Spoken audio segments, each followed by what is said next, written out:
Alex Rowan had always prided himself on his calm demeanor, his ability to navigate even the trickiest diplomatic situations without breaking a sweat. But this was different. He'd received an unexpected invitation to the home of Princess Lyra, the ruler of the Valerian kingdom, a prosperous alien civilization known for its technological advances and rich cultural heritage. Alex, a seasoned diplomat from Earth, had worked with countless species, but none quite like the Valerian. As the starship made its descent toward Valerian's capital, Alex gazed out of the window, his thoughts a mixture of curiosity and uncertainty. Valerian was a world of breathtaking beauty, its blue skies dotted with floating islands and its surface covered in crystalline forests. The air, he noticed as they landed, smelled faintly of ozone, a hint of energy in the air, as though the entire planet was alive with potential. Stepping off the transport shuttle, Alex was immediately struck by the grandeur of the royal palace. It seemed to rise from the ground itself, its marble walls glowing with a strange, ethereal light. He had expected a futuristic structure, but this was something far more intricate, a fusion of ancient architecture and advanced technology. The palace stood as a testament to Valerian's storied past, with towering spires and vast courtyards that stretched far beyond what Alex could see. He was greeted by a group of palace attendants, their eyes gleaming with curiosity as they led him through the magnificent halls. The walls were lined with strange glowing symbols, and Alex couldn't help but wonder if they held some deeper meaning, perhaps a secret language or a key to understanding Valerian's history. But he didn't have time to dwell on that. His focus was on the task at hand. It wasn't until he was standing in the grand dining hall, face to face with Princess Lyra herself, that the true weight of the situation hit him. She was everything he had heard of and more, graceful, poised, and undeniably beautiful. Her skin shimmered with an otherworldly glow, and her dark eyes seemed to penetrate right through him as she smiled warmly. She wasn't just the Princess of Valerian. She was a symbol of the entire planet's legacy. And yet, in that moment, she seemed human. A woman, just like any other, trying to navigate the complexities of her world. "Welcome to Valerian, Ambassador Rowan," she said, her voice smooth and melodic. "I trust your journey was comfortable?" Alex, still taken aback by her presence, nodded. "It was, Your Highness." "Your planet is extraordinary. I'm glad you think so."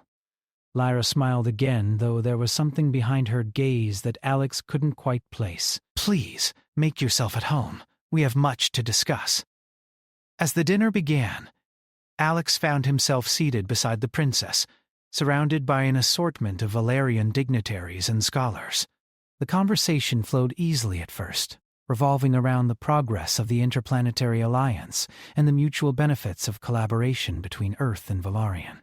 But as the night wore on, Alex couldn't shake the feeling that something more was at play here. Princess Lyra, although dignified and composed, seemed almost nervous.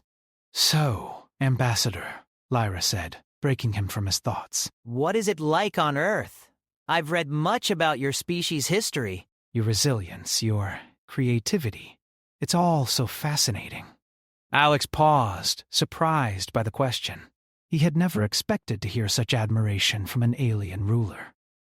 He had read about the Valerian people's respect for humanity, but hearing it from Lyra herself made it feel real.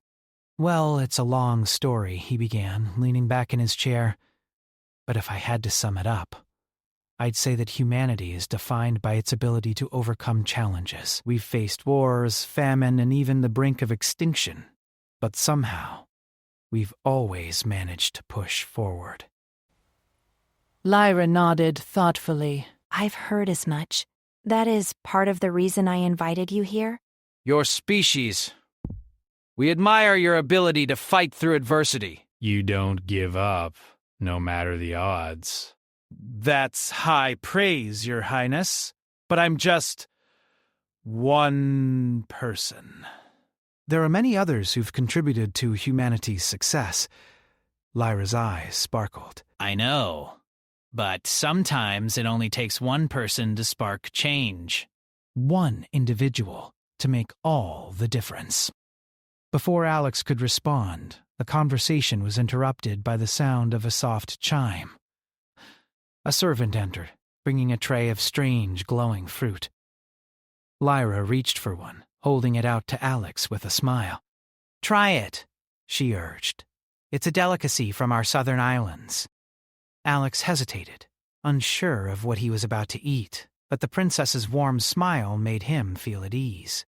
He took the fruit, and as soon as it touched his tongue, he was hit with a burst of flavor unlike anything he had ever experienced. Sweet, tangy, and somehow familiar, as though the fruit had been crafted just for him. It was a small gesture, but it left him wondering how much care Lyra had put into making this night memorable. As the evening wore on, Alex and Lyra continued to converse, moving from political discussions to lighter topics. She asked about Earth's music, its art, its literature. She seemed genuinely interested, and Alex found himself opening up in ways he hadn't expected. There was something about her presence that made him feel comfortable, something that eased the tension he had been carrying since arriving on Valarian. But as the night drew to a close, Lyra's tone shifted. It was subtle, but Alex noticed it immediately. The warmth in her voice gave way to something more serious, more purposeful. "I must confess something to you, Ambassador," Lyra said, her eyes meeting his with an intensity that made his heart race. "My mother, Queen Solara, is very keen on the idea of our two peoples uniting." Alex blinked, unsure of what she meant. Unite? I thought the alliance was already in place. "It is," Lyra replied, "but there's more to it than that. My mother believes that the future of our people lies not just in treaties and agreements, but in personal bonds. And, Well, she believes that you and I could play a key role in shaping that future." he had known that alliances between worlds often involved more than just politics. But this? A personal bond? I don't understand, he said, trying to keep his voice steady. What are you suggesting? Lyra leaned forward, her gaze unwavering. She wants us to marry. The words hit Alex like a punch to the stomach. Marriage? To the Princess of Valarian? It didn't make sense. He had been trained for diplomacy, not for this. He opened his mouth to speak, but found that no words came out. Lyra watched him closely, her expression unreadable. "I know this is sudden, and I understand if you're hesitant." But the proposal is not just about us. It's about the future of our people. The future of the galaxy. Alex stood silent, his mind spinning. The weight of the princess's words settled heavily on him. He had come to Valarian to secure a diplomatic alliance, but he hadn't expected to be drawn into the heart of Valarian's royal politics. This wasn't just about treaties or agreements. This was about something far deeper, far more personal. And it was clear that Lyra wasn't asking for his approval. She was asking for something more. For a moment, Alex felt a pang of sympathy for her, the pressure she must have felt, growing up in the shadow of a mother who held such immense power. But then the reality of the situation hit him. He was no longer just a diplomat. He was a pawn in a game far bigger than anything he had anticipated. I need some time to think," Alex said, finally finding his voice. Lyra nodded, her expression softening. Of course. I understand. Take all the time you need.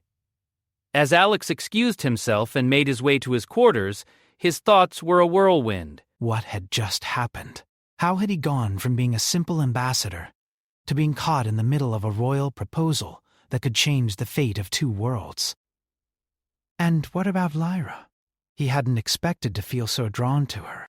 Was this all just political maneuvering on her part? Or was there something more? He didn't have the answers yet. But one thing was clear. His life had just been changed forever.